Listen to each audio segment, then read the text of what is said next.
மீகா 6:8. மனுஷனே, நன்மை இன்னதென்று அவர் உனக்கு அறிவித்திருக்கிறார்.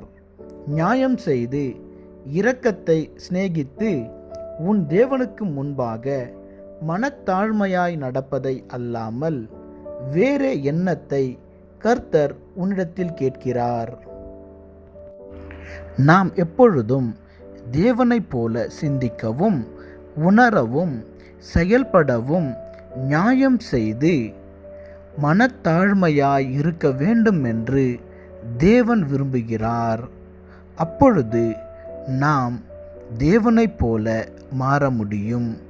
அவருடைய பிரசன்னத்தை நம் வாழ்க்கையில் நாம் அனுபவிக்க முடியும். அப்பொழுது தேவன் நம்மை அபரிவிதமாக ஆசீர்வதித்து வழிநடத்துவார். ஆமேன்.